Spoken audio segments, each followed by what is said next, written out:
The Arab Opinion Index is a region-wide survey. It comes out of the Arab Center for Research and Policy Studies in Doha, Qatar, and it asks questions of importance to the Arab public on a number of different topics, some of them political, some of them social and economic, and this is the 8th wave of the Arab Opinion Index, so yeah, 2022. This year we had 14 countries across the Arab world and a number of different subregions, so the Gulf, the Levant, the Nile Valley, and North Africa or the Maghreb. This year's wave had 33,300, I think, respondents, and they used probability proportional to size sampling. So that ensures that in each country there's a nationally representative survey. And for most of those 33,000, they were face-to-face surveys in partnership with like local partners, polling firms, and research institutes.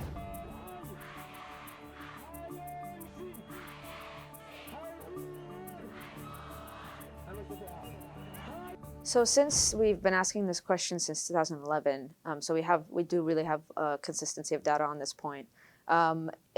It actually hasn't changed much in terms of how much the Arab public thinks democracy is a good system. So in this iteration, I think it was something like 72% are supportive of democracy as like the best system of governance.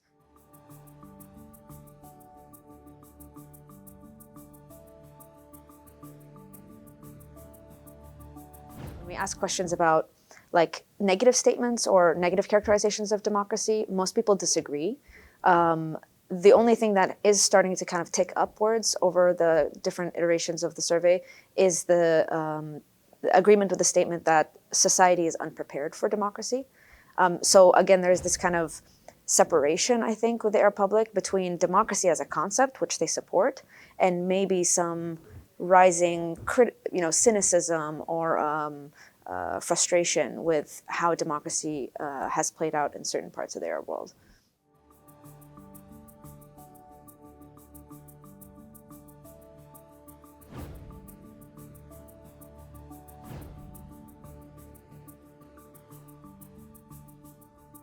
We ask a question about how much they agree or disagree that a certain country's policies is creating instability or insecurity in the region.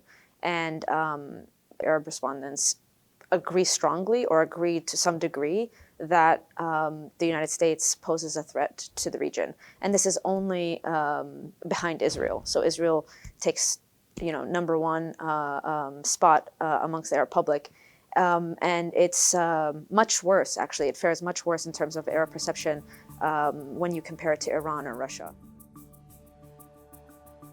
And so perception of the United States is quite poor. And then when you kind of drill down and talk about the questions on like US policy towards Palestine or these kinds of things, again, it's really poor in comparison to other regional powers and generally speaking over time.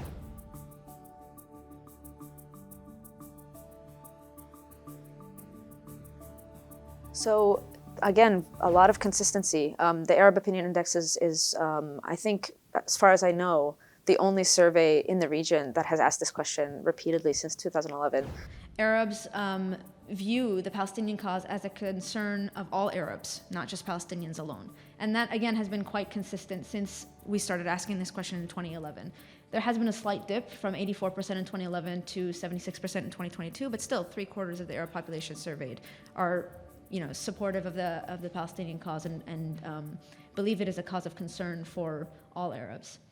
And a lot of consistency in terms of how much they reject diplomatic recognition of Israel, so any kind of normalization that we've been discussing in the region. So, just overwhelming support for the Palestinian cause.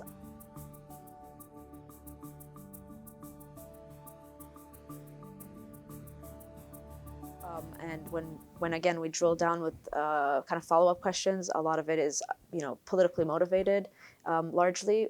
So they are upset about the occupation, they're upset about those kinds of things, and so yeah, we have consistency of data that Arabs do support the Palestinian cause and do not support any kind of normalization deals.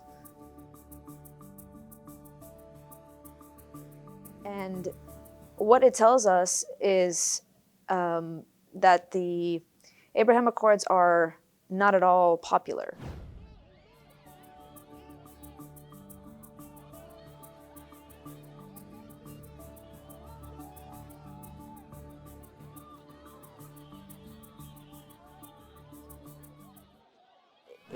It's built on shaky premises. It's built on the premise that that kind of expansion can only really move forward if you continue to suppress popular will around this issue.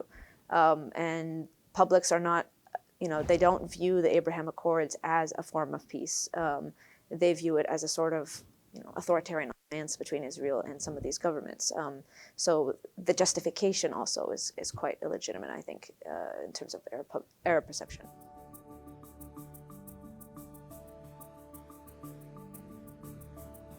The Arab-Israeli conflict did not just come out of the ether. It has to do with this ongoing occupation, not just of Palestinian land, but of other Arab lands as well. So that's one. But the second thing is that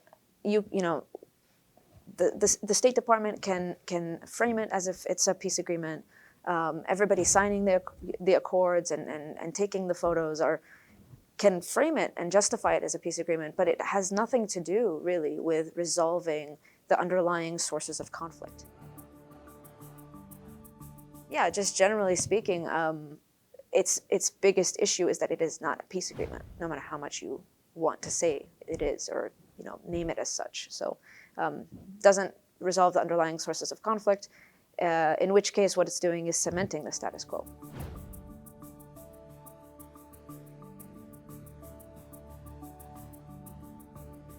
So for US policymakers, I would say, ideally they would look at this data and be like, oh, we should probably consider that we are worsening our legitimacy in this large region, and maybe we shouldn't be so on the nose about supporting, human rights violators and policies that most Arabs find abhorrent or quite disagreeable.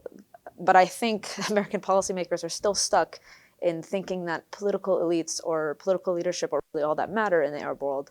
And I think that that's a really false assumption to make.